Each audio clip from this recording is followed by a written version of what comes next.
श्री कृष्ण कहते हैं कि जो घड़ा आधा भरा होता है वह ज्यादा बचता है और जो पूर्णता भरा होता है वह मौन रहता है। मौन मुख से नहीं मन से होना जरूरी है। सही जगह और सही वजह पर बोलना जरूरी है, वरना चुप रहना ही बेहतर है। ऐसा नहीं है कि बुद्धिमान व्यक्ति बोलना नहीं जानते, वह चुप रहता है क्योंकि वह जानते हैं कि उन्हें कहाँ बोलना है। जब कुछ कहने को हो तभी कहिए, अगर कुछ कहना चाहते हो तब मत कहिए। वहां पर शांत रहना ही समझदारी है, जहां पर खुद को समझदार समझ रहे हो। बेतुकी बातों का सबसे बेहतर जवाब ना देना है। मौन जरूरी नहीं है, अपितु जरूरत है। सवाल का जवाब शांति से मिलता है, बहस करने से जवाब खो जाता है।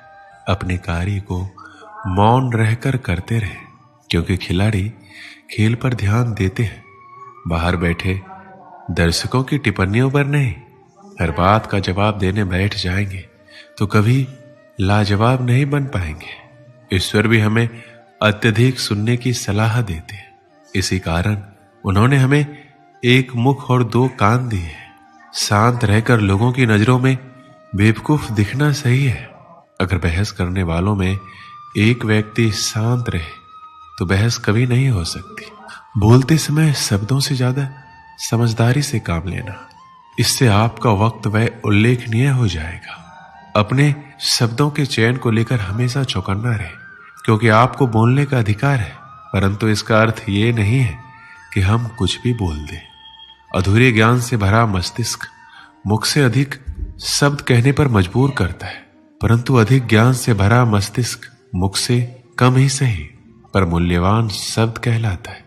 आपकी वाणी आपकी विजय सुनिश्चित नहीं करती, अपितु आपके कर्म करते हैं। शांत व्यक्ति एक गुत्थी के समान है जो अपने आप में सुलझा हुआ रहता है, लेकिन सारा जमाना उस गुत्थी में उलझा हुआ रहता है। शांति का दूसरा अर्थ संतुष्टि है। संतुष्टि और मन शांति तब मिल जाती है जब हृदय और मस्तिष्क एक ही दिशा में एक ही कार्य में कार्यरत हो। एक मौन व्यक्ति अपनी गलतियों का आकलन कर सकता है, परंतु एक बड़बोला व्यक्ति केवल अपनी झूठी उपलब्धियों का बखान करने में व्यस्त रहता है। एक बेवकूफ खुद को समझदार कहने में वक्त खराब करता है, वहीं एक समझदार व्यक्ति कभी खुद को समझदार कहने में वक्त जाया नहीं करता। शरीर का शोर सुनाई दे जाता है, कभी आराम से बैठकर आत्मा की भी सुनो। अपनी सफलता के सफर में निकलने से पहले अपने बस्ते में शांति और धैर्य को जरूर रख लेना। एक बार सुनकर हर बार बोलने से बेहतर है कि हम काफी बार सुनकर बस एक बार बोले। अपने दिमाग को ज्यादा चलाने की आदत को शुरू कीजिए और अपनी जुबान को ज्यादा चलाने की आदत को बंद कीजिए। एक शांत व्यक्ति को सुनने की इच्छा वह व्यक्ति भी रखता है जो सबसे अधिक बोलता है। मौन एक व्यक्ति का सच्चा मित्र है जो उसकी हर अवांछित मुसीबतों में उसकी रक्षा करता है। जीवन की भाग दौड़ के दौरान जब आपको लगने लगे कि मैं कहीं खो गया हूं, उस वक्त कुछ देर शांति से बैठ जाने से आप फिर से सही रास्ते की ओर चलना शुरू कर सकते हैं। एक शांत शत्रु 100 बोलने वाले शत्रुओं से ज्यादा घातक है, क्योंकि उसके बारे में कोई कुछ नहीं जानता। आपके कह देने से कुछ नहीं बदलेगा। ये सोचकर अगर आप अपनी आवाज नहीं उठाते तो आपको सबसे पहले खुद को बदलने की जरूरत है। गलत को गलत कह देने में कोई गलत बात नहीं है। अत्याचार के खिलाफ चुप रहना सबसे बड़ा अत्याचार है। समाज वहां बोलता है जहां चुप रहना चाहिए और वहां चुप रह जाता है जहां बोलने की आवश्यकता है। दूसरों पर हो रहे अत्याचारों को चुपचाप देखने वालों, याद रखना वक्त सबका आता है। रईस गलती भी कर दे तो कोई कुछ नहीं कहता, और गरीब कुछ सही भी कर दे तो सबको गलत लग जाता है। अत्याचार उसी पे ज्यादा होते हैं जो चोटों को छुपाए फिरते हैं। अत्याचारों को शांति से बैठकर देखने से अच्छा है उनके खिलाफ आवाज उठाई जाए। ज्यादा बोलना कमजोरी है, परंतु निडर होकर सत्य बोलना एक दिव्य शक्ति है। मुझे अकेले रहना पसंद है, अकेलापन नहीं। सुकून से बैठकर दौड़ भाग के दिन याद करना मुस्कुराहट भी देता है और शांति भी। अगर लग रहा है सब कुछ खत्म हो गया है तो नई शुरुआत करो, अभी जिंदगी बाकी है। आज आप जिस शांति की तलाश में है कल शांति से बैठकर इसी भागदौड़ को याद कर हंस रहे होंगे आप। जिंदगी बीत गई, दुनिया क्या कहेगी इस फिक्र में। बाद में पता लगा दुनिया को अपने सिवाय किसी की फिक्र ही कहां है। जब बयान करता रहा अपने हालातों को तब सब चुप थे। आज चुप क्या हुआ, सबको मेरे हालातों को जानना है। सलाह चुपचाप सुन लेनी चाहिए, पर सोच समझकर माननी चाहिए। दिल की बातें केवल दिल से सुनी जा सकती है, शब्दों से नहीं। दुआ वही कबूल होती है जो जुबान से नहीं दिल से की जाए। बिना कहे ही जो सब कुछ कह दे वही सच्ची मोहब्बत होती है।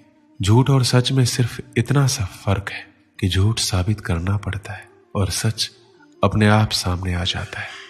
अपने राज को राज ही रहने देना जब तक आप राज जानने वाले के सारे राज नहीं जान जाते। लोग सुकून को दौलत से खरीदने की सोचते हैं और दौलत के चक्कर में ही उनका सुकून छिन जाता है। कोई अचानक शांत हो जाए तुम्हारी गलतियों से तो समझ लेना ये तूफान से पहले की शांति है। दुनिया में यूं तो सभी शांति चाहते हैं, बस ये दुनिया किसी को शांति से जीने नहीं देती। एक समय की बात है, एक गरीब आदमी था। वह रोज अपने गुरु के आश्रम जाकर वहां साफ सफाई करता और फिर अपने काम पे चला जाता था। अक्सर वो अपने गुरु से कहता, मुझे आशीर्वाद दीजिए, मेरे पास ढेर सारे धन दौलत आ जाए। एक दिन गुरु ने पूछ ही लिया, क्या तुम आश्रम में इसलिए काम करने आते हो?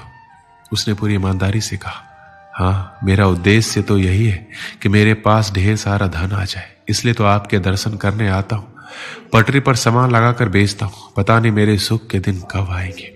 गुरु ने कहा, तुम चिंता मत करो, जब तुम्हारे सामने अवसर आएगा तब ऊपर वाले तुम्हें आवाज थोड़ी लगाएगा, बस चुपचाप तुम्हारे सामने अवसर खोलता जाएगा। ये बात सुनकर युवक चला गया। समय ने पलटा खाया, वो अधिक धन कमाने लगा। इतना व्यस्त हो गया कि आश्रम में जाना ही छूट गया। कई वर्षों बाद वह एक दिन सुबह ही आश्रम पहुंचा और साफ सफाई करने लगा। गुरु ने बड़े ही आश्चर्य से पूछा, क्या बात है, इतने वर्षों बाद आए हो? सुना है बहुत बड़े सेठ बन गए हो। वह व्यक्ति बोला, बहुत धन कमाया, अच्छे घरों में बच्चों की शादियां की, पैसों की कोई कमी नहीं है, पर दिल में चैन नहीं है। ऐसा लगता था रोज सेवा करने आता रहूं, पर आ ना सका।